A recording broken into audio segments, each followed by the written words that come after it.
미화원으로 월급의 90% 80%를 모아도 제가 부자가 안 되더라고요. 소득으로 따지면 상위 20% 소득이더라고요. 근데 내 괜찮잖아요. 삶은 네. 하위 20%예요. 네. 그럼 뭐를 해서 돈을 벌어야 되나. 이제 월세 수익에 꽂히는 게 경제적 자유를 벌써 잃어버린 거죠. 그러니까 이제 인생이 바뀌기 시작하더라고요.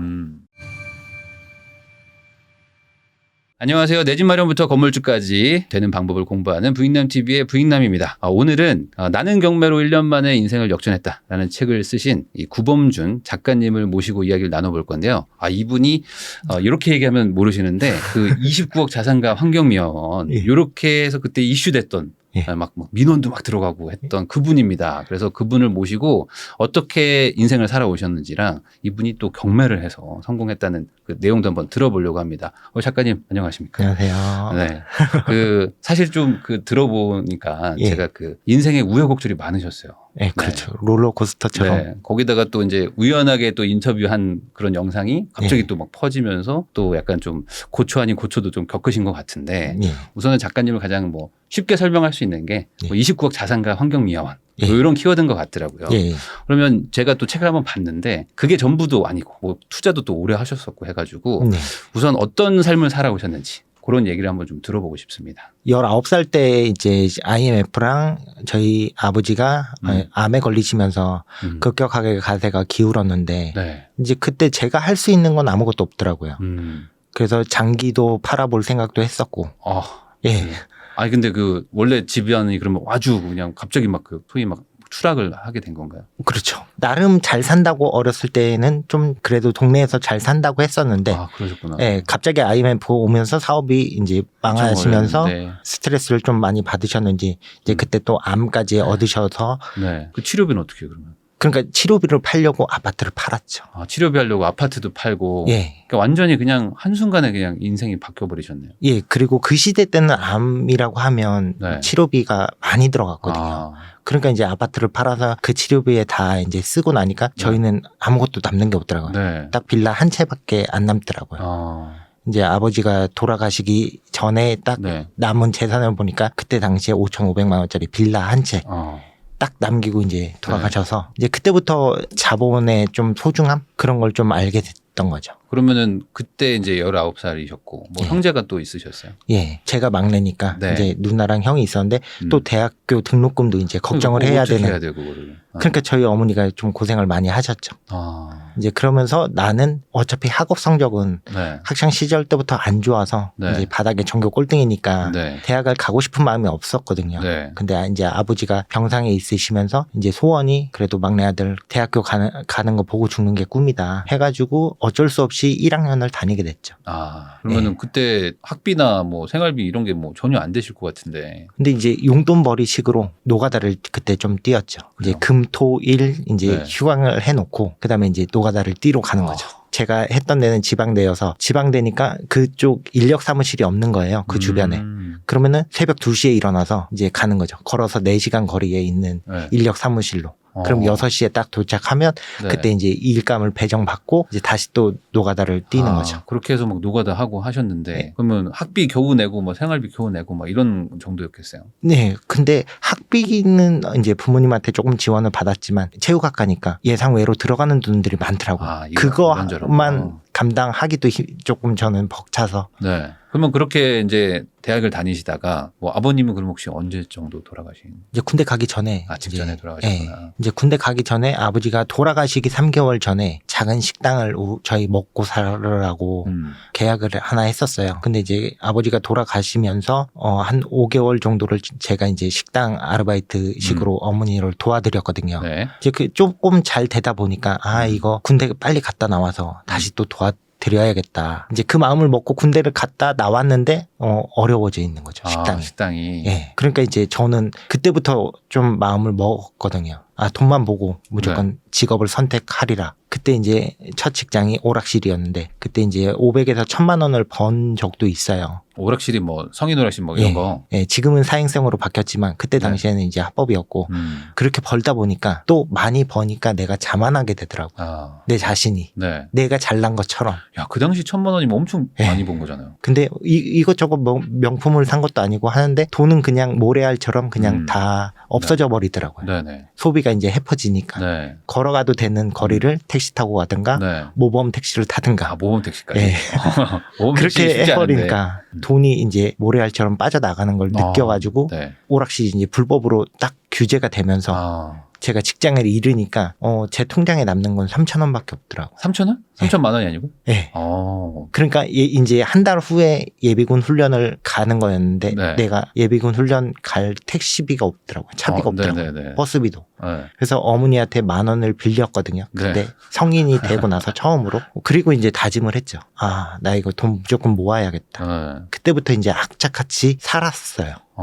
20대를. 근데 20대 후반이 다다랐을 무렵에 이제 회의감이 계속 드는 거예요. 저 같은 경우는 커피 20잔 이상씩을 하루에 매일 마셨고 아, 어떤 일 하시면서? 대기업 생산직에도 있었고 네. 주차 관리, 노래방 웨이터 뭐 그런 것도 막 투잡, 쓰리잡 막 하신 거예요? 예, 다 했었는데 돈은 그래도 어느 정도는 벌었지만 네.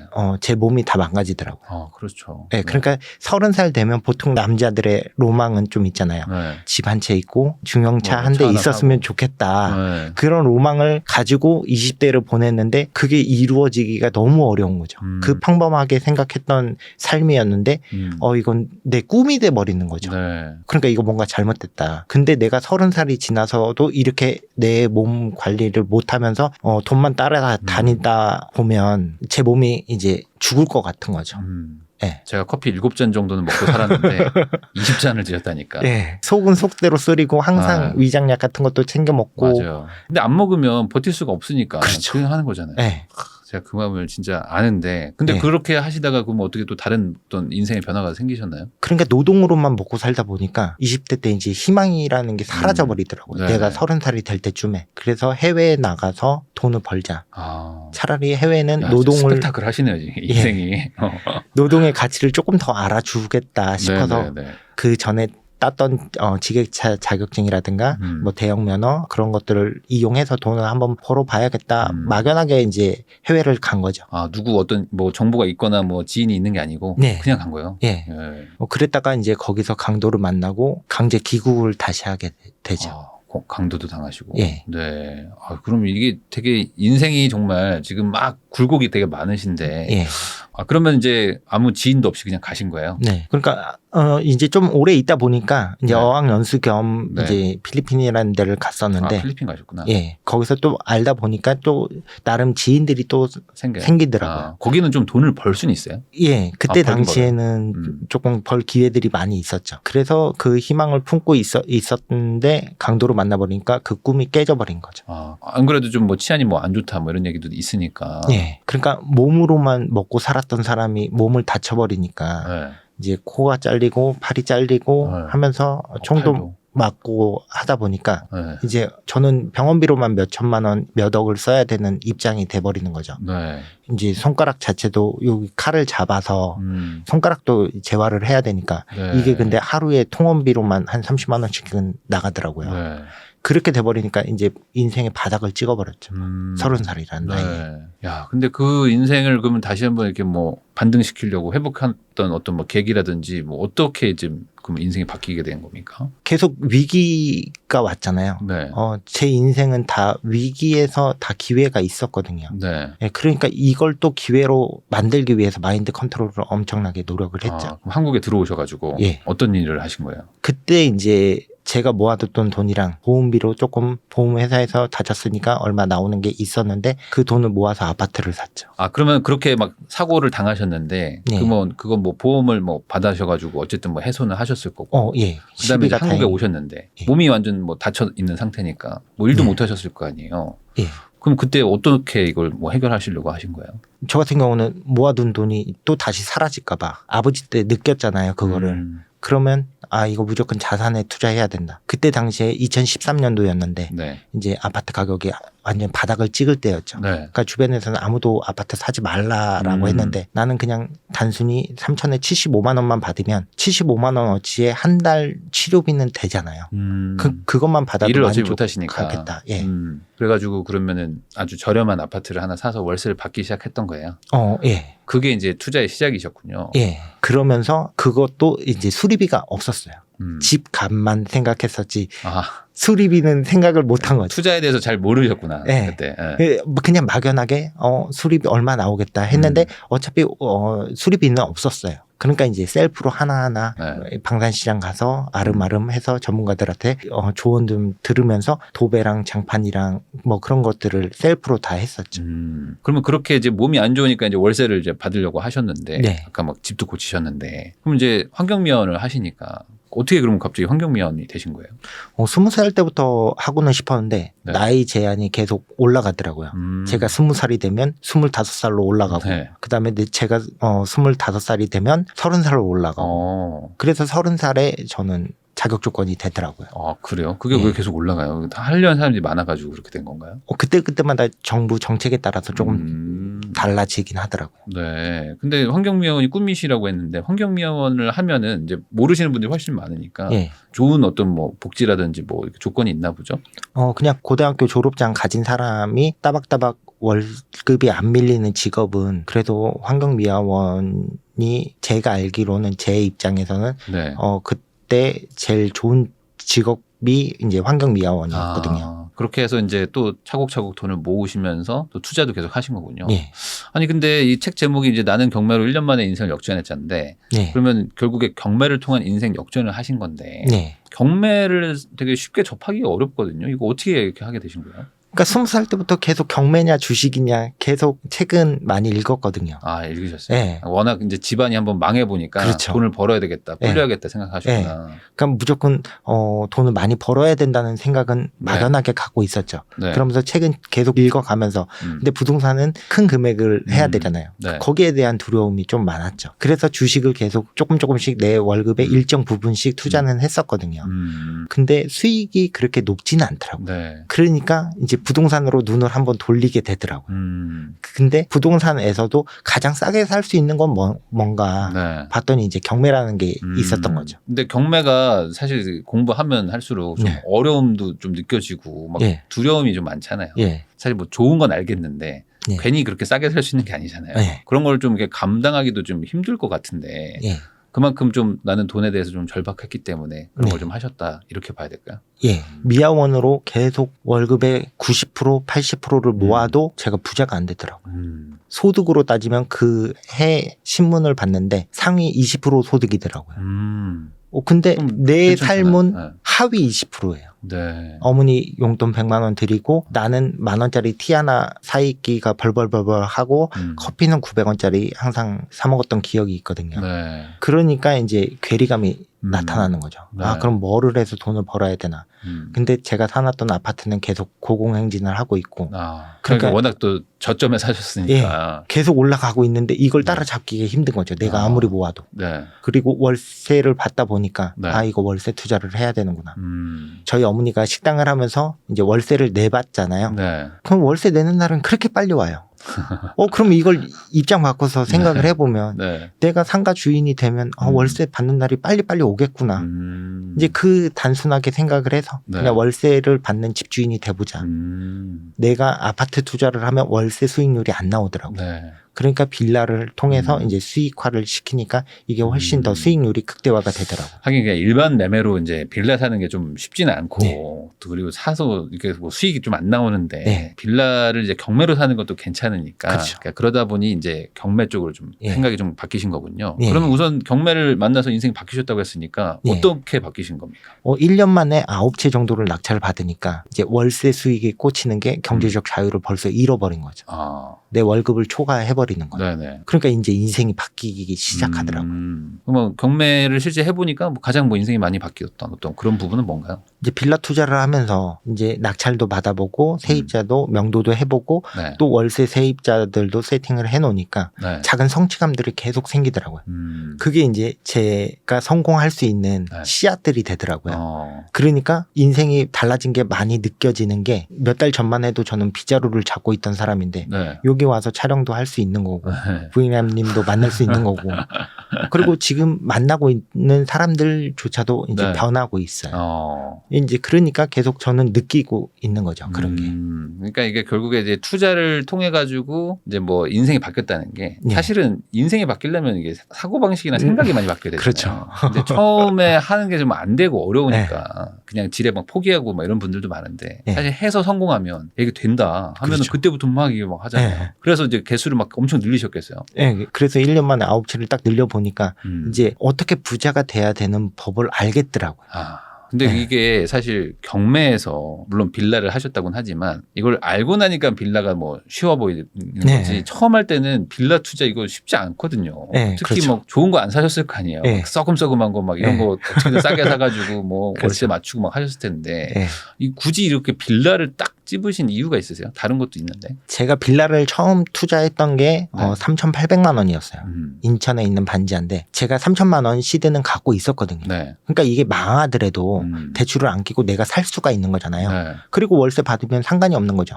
투자 수익률은 낮아질지언정 저는 망하지는 않는다는 네. 거죠. 그러니까 내가 할 수 있는 그러니까 내 분수에 맞는 투자가 뭐냐. 근데 그때도 아파트 노래를 부르고 있었지만 네. 아파트 경매로 낙찰받기 쉽지 않았어요. 쉽지 않죠. 네. 그러니까 차라리 낙찰을 못 받으면 내 수익은 없거든요. 그러니까 1년이든 2년이든 계속 네. 경매장 따라다녀봤자 내가 낙찰을 못 받으면 수익이 없잖아요. 네. 그러니까 차라리 빌라라도 싸게 낙찰받아서 그 월세 수익을 내가 취하면 다만 10만 원, 20만 원이 됐든 나한테 네. 실질적으로 소득이 생기는 거잖아요. 네. 그런 사고 방식으로 저는 계속 접근을 하니까 네. 나중에는 지금 호가가 2억 5천인데 저는 그거를 1억 2,600에 샀으니까 그리고 월세를 1,000에 90에 이렇게 월세를 받고 있으니까 수익률도 좋고 그다음에 시세 차익은 시세 차익대로 나더라고요. 네. 근데 이제 많은 분들이 빌라에 대해서 좀 오해하고 있잖아요. 빌라는 뭐 돈 안 되고 무조건 뭐 떨어지고 막 이렇게 얘기도 하시는데 예. 그게 좀 오해라는 거죠. 예. 근데 대신에 누구나 다 할 수는 없죠. 이제 노력하시는 분들한테는 이제 빌라도 가능성이 있다는 거죠. 네. 예. 그러면 이제 빌라 경매하면 우선 기본적으로 아까 뭐 3,800으로 시작하셨지만 예. 그거 사면 이거 팔리지도 않고 예. 가격은 더 떨어질 수도 있고 그리고 월세가 안 들어올 수도 있고 임차인 맞추겠냐 뭐 수리해줄 게 뭐 한두 개겠냐 이런 걱정들을 하신단 말이죠. 예. 실제로 그런 걱정도 하셨을 거 아니에요 처음에는. 예, 그러니까 예상 수익률을 정하고 수익률이 안 나오면 안 들어가죠. 그 빌라는 나쁜 빌라가 되는 거죠. 저한테는. 네. 집 상태가 깨끗하다 해도 네. 수익이 안 나오면 저한테는 안 좋은 빌라인 거죠. 왜냐하면 내가 실거주할 것도 아니고 네. 투자용이잖아요. 네. 네, 그러면은 수익이 나와야 저는 된다고 생각을 해서. 네. 근데 이제 실제로 해보면은 결국에 이제 다 따져보고 들어가기 때문에 네, 그러면 이제 확실한 것만 한다. 그렇죠. 그러니까 뭐 많은 분들이 공실 날까봐 걱정하면은 공실 안 나는 지역을 사면 되는 거 아니냐 네. 이런 말씀이신 것 같아요. 예.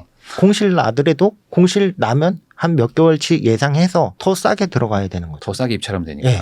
그러면은 그 낙찰이라는 게 뭐 가면 무조건 붙고 막 이런 건 아니잖아요. 네. 그럼 정말 많이 하셨을 것 같고 입찰도 네. 많이 하시고 뭐 떨어지기도 많이 떨어지면서 막 하시는 거잖아요. 네.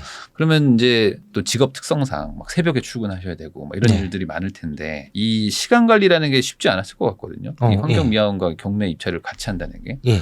이거 어떻게 하셨습니까? 저도 처음에는 네. 이제 초보자 입장에서는 이래서 안 되고 저래서 안 돼. 이렇게 했었는데 이렇게 되면 아무것도 할 게 없더라고요. 네. 투자라는 게. 그럼 주식밖에 못 하더라고요. 그러면 내 인생을 좀 나는 바꿔보고 싶었거든요. 그러면 오로지 다 경매 투자했을 때는 오로지 다 연차 뭐 그런 거 다 경매를 위해서 사용을 했고요. 네. 여행도 안 갔고. 그러니까 남들보다 내가 뛰어나지 않으니 남들보다 더 열심히 노력을 해야 된다는 거죠. 전제 조건은. 제가 밑바닥에서부터 올라왔잖아요. 네. 그러니까 제가 돈이 만약에 부유했으면 네. 뭐 빌라 투자를 안 했을 수도 있는데 네. 저는 밑바닥에서부터 올라왔기 때문에 이제 빌라 투자라도 나한테 수익이 나면 저는 해야 된다 생각이 들어서 남들 한 발 갈 때 저는 두 발 가는 거죠. 그럼 혹시 그 환경미화원이 그 평일에 쉬는 날도 있어요? 연차 말고?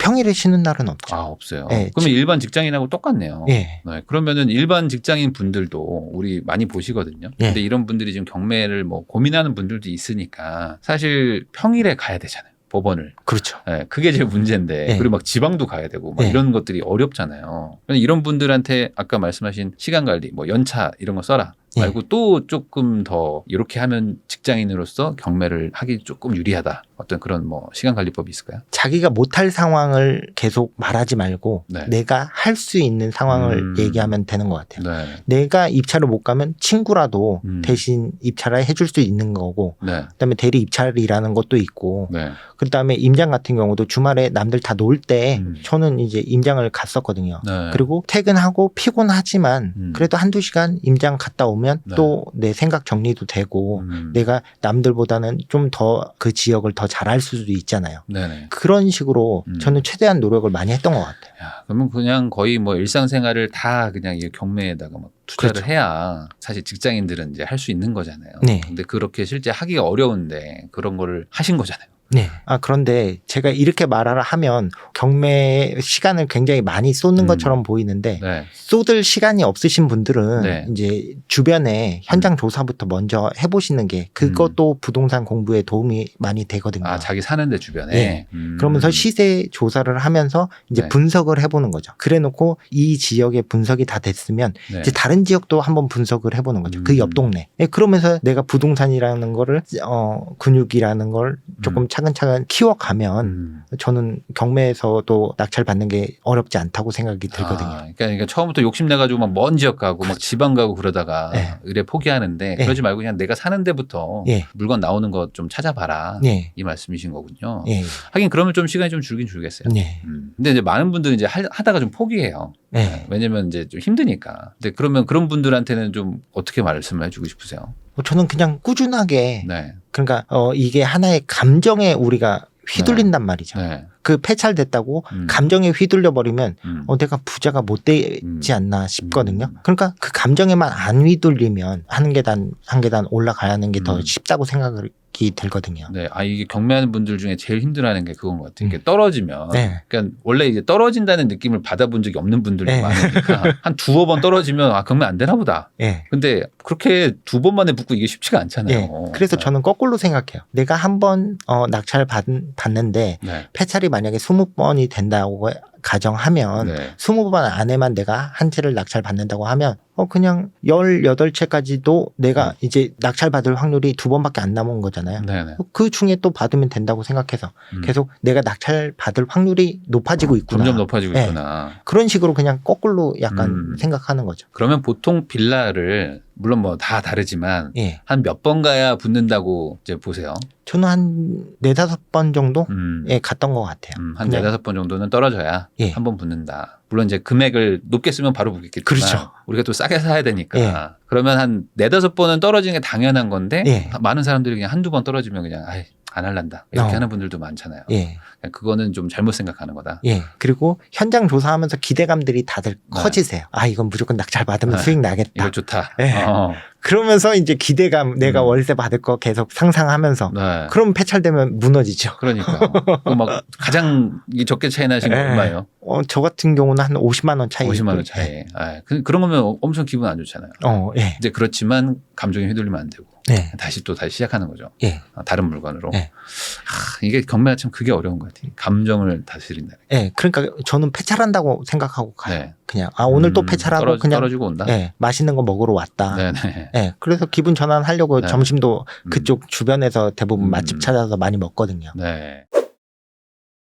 아니 근데 이 초보자분들이 또 좀 고민하는 게 사실 이 권리 분석이 어렵다고 생각하잖아요. 이게 네. 일반 매매에선 잘 없는데 뭘 막 공부해야 된다니까 네. 지레 겁먹는 분들도 많은데 이 권리 분석 이거 어떻게 좀 봐야지 좀 쉽게 해석할 수 있을까요? 일단은 제일 쉬운 물건이 집주인인 거죠. 집주인이 대출 받아서 산 물건들. 이제 그런 물건. 제 책에도 나와 있지만 굳이 어려운 물건을 할 필요가 저는 없다고 생각이 들어서 특수 물건 찾는 게 오히려 더 힘들지 않나. 거기서 수익을 내는 게 네. 그쪽 분야에 가면 고수들은 더 많은데 난이도가 더 높고 그러면은 난이도가 쉬운 거에서 여러 채를 저는 투자하는 게 더 맞지 않나 싶거든요. 네. 그러니까 뭐 소위 말하는 권리적으로 뭐 문제 없는 네. 거. 요 정도 공부하는 건 쉽잖아요. 예, 그렇죠. 근데 요런 거 하면 또 돈 안 된다고 생각하는 분들도 있는데 예. 그게 아니라는 거죠. 예, 그런 물건들이 80%잖아요. 네. 일단 내가 인수할 금액이 있느냐 없느냐 이 크게 이 두 가지만 나눠도 네. 그거 나누는 건 한 달 정도 배우시면 충분히 저는 가능하다고 생각을 하거든요. 네. 제가 산 거 빌라 중에 시세가 2억 2천에 형성이 돼 있었어요. 네. 근데 1억 2,600에 낙찰을 받았거든요. 오. 예, 그거 같은 경우도 네. 이제 집 주인이 대출을 좀 많이 받으셔서 네. 상황이 안 좋아져서 이제 대출을 이자를 못 내는 상황이어서 네. 그런 물건 같은 경우가 굉장히 흔하거든요. 은행에 근저당 설정돼 있는 거. 왜 그런 건 아무 문제가 없고 이제 명도할 때 이제 이사 비용 조금만 생각하고 입찰 하시면 이제 그런 것들도 편하고. 아니 근데 2억 2천짜리를 어떻게 1억 2,600에 사냐. 예. 안 해본 분들은 약간 그런 생각을 할 수도 있잖아요. 네. 아니 뭐 다른 사람들이 바보도 아니고 예. 누가 1억이나 싸게 내비두냐. 예. 근데 이제 빌라에선 그런 일들이 일어난다 이런 얘기신가요?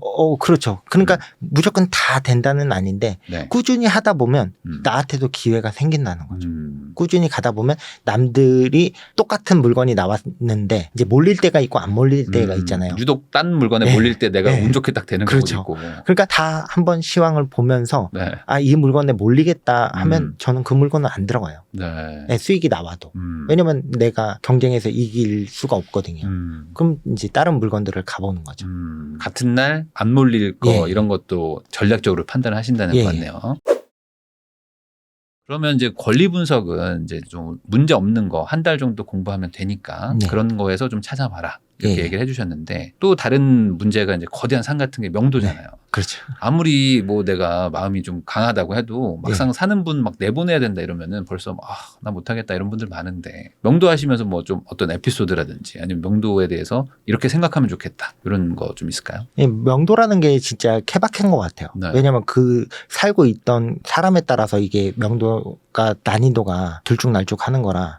근데 저 같은 경우는 명도하면서 돈을 받은 적도 있어요. 아 그래요? 예, 네. 원래는 명도는 돈을 줘야 된다고 네. 생각을 하잖아요. 네. 근데 저 같은 경우는 낙찰 받고 나니까 그 사람이 이제 전세 자금 신청을 했는데 네. 그게 조금 딜레이가 됐던 거예요. 네. 그러니까 내가 월세처럼 살 거니까 한 3개월만 내가 월 살게 해달라. 선불로 주고 살 거니까 그렇게 해달라. 그러니까 저는 오히려 낙찰 받은과 동시에 이제 월세를 받게 되는 거죠. 네. 그렇게 해서 3개월이 지나니까 240만 원이 생기더라고요. 그러면서 자연적으로 이사 비용도 없이 네. 청소 깨끗하게 하고 가셨거든요. 네. 생각보다 좋은 분들도 많아요. 네. 네.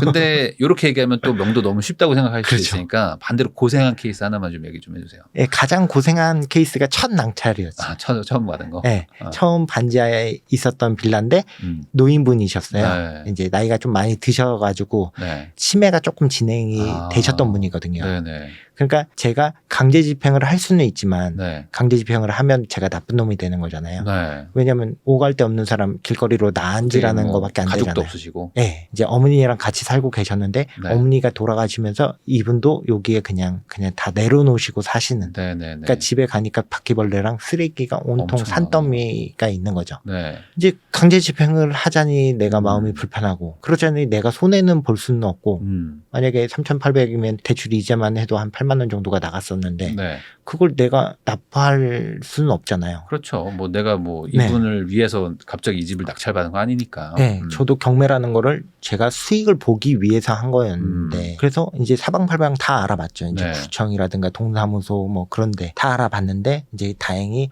기초생활수급이 나오더라고요. 독거노인에 한해서는 네. 기초생활수급이 20만 원이 나오더라고요. 네네. 그러니까 3개월 정도 이제 임차인이 집주인한테 월세를 못 냈을 경우에는 네. 이제 주거급여가 나와요.